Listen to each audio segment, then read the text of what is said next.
আমিও এসেছি তোমার যজ্ঞস্থলিতে, আমাকেও কিছু দান করো।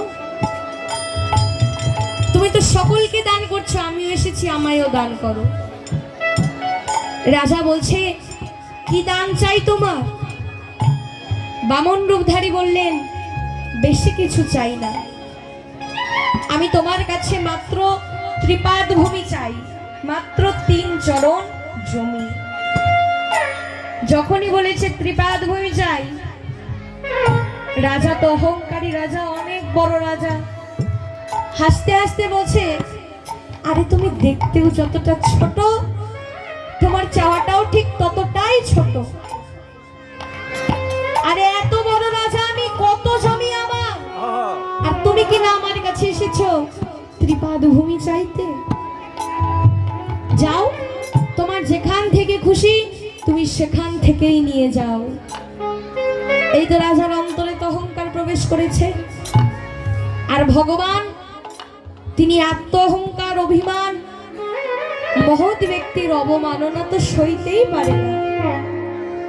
তাই যখনই রাজার অন্তরে অহংকার প্রবেশ করলো, বামন রূপধারী, দেখতে ছোট, দেহটা ছোট, তিনি তো ছোট নন, হুঙ্কার ছেড়ে দিয়ে বড় হতে লাগলে। বড় হতে হতে এক চরণে স্বর্গ আচ্ছাদন করলে, এক চরণে মর্ত আচ্ছাদন করলে।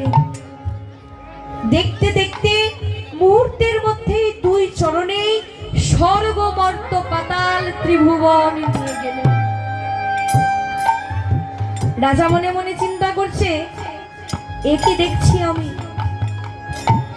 এ তো 2 চরণেই সবকিছু নিয়ে গেল। যাক, 2 চরণেই নিয়েছে তো, তার চরণও আর নেই, আর আমারও দেবার মতো জমি নেই। রাজা মনে মনে ভাবছেন, আর ভগবান তো অন্তর্যামী ভগবান, তিনি তো সকলের অন্তরের কথাই বুঝতে পারেন। রাজা মনে মনে ভাবছে, চরণও নেই আর আমারও দেবার মতো কিছু নেই। এবার রাজার অন্তরের কথা বুঝতে পেরে স্বয়ং ভগবান রাজাকে বললেন, রাজা কি ভাবছো? রাজা, 2টি চরণ দেখেছো আমার, আরেকটি চরণের কথাই তো ভাবছো। কি ভেবেছো চরণ আমার নেই? চরণ আমার আছে রাজা, তুমি গিয়ে তোমার জমি নিয়ে এসো। এই বলতে না বলতেই বামন রূপধারী নাভি পদ্ম হতে আরেকটি চরণ উৎপন্ন করলেন।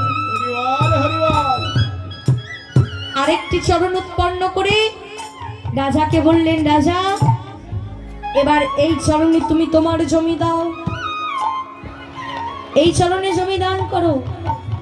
এবার রাজা তো মহা বিপদে পড়েছেন, কি দান করবে? ওই চরণে যা ছিল সব 2 চরণে আগেই নিয়ে গেছে, এবার ওই চরণে দেবে কি?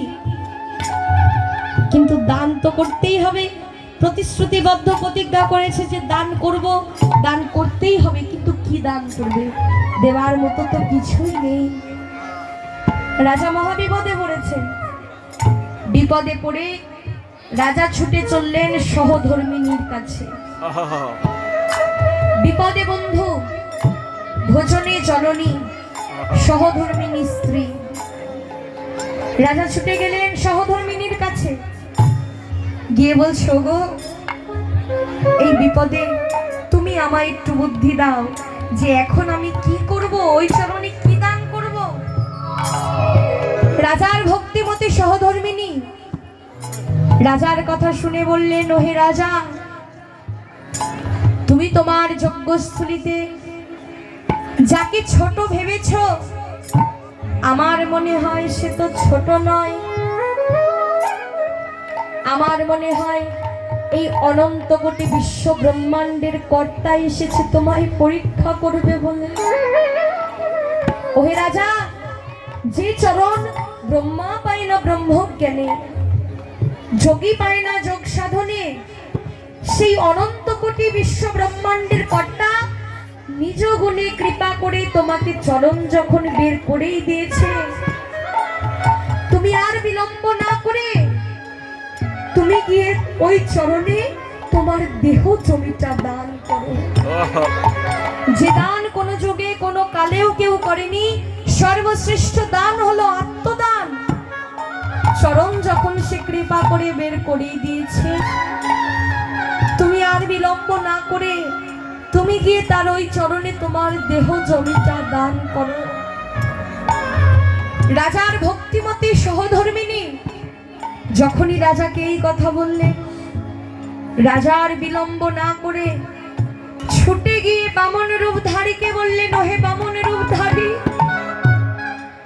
অহংকারে মত্ত হয়ে তোমাকে তো আমি চিনতে পারিনি। ওহে বামন রূপধারী, তোমার চরণে তো দেবার মতো আমার কিছুই নেই, কিন্তু চরণ যখন তুমি কৃপা করে বের করেই দিলে, ওহে বামন রূপধারী, আমি তোমার ওই চরণে মাথা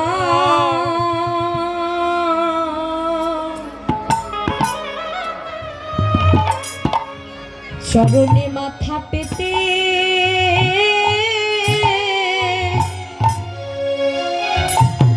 মাথা পেতে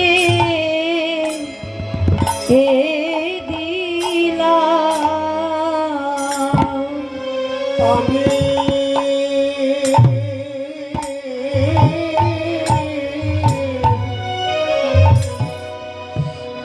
ওই চরণে মাথা পেতে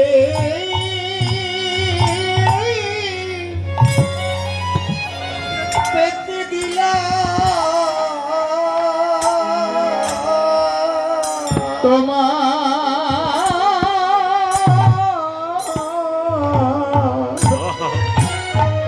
চরণে মাথা, ওই চরণে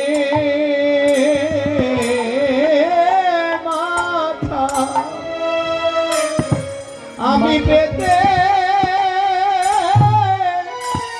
দিলাম। তুমি আমার মাথা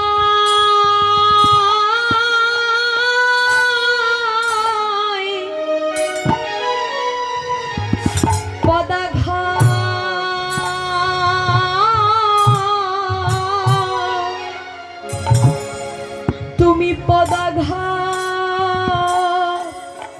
করো,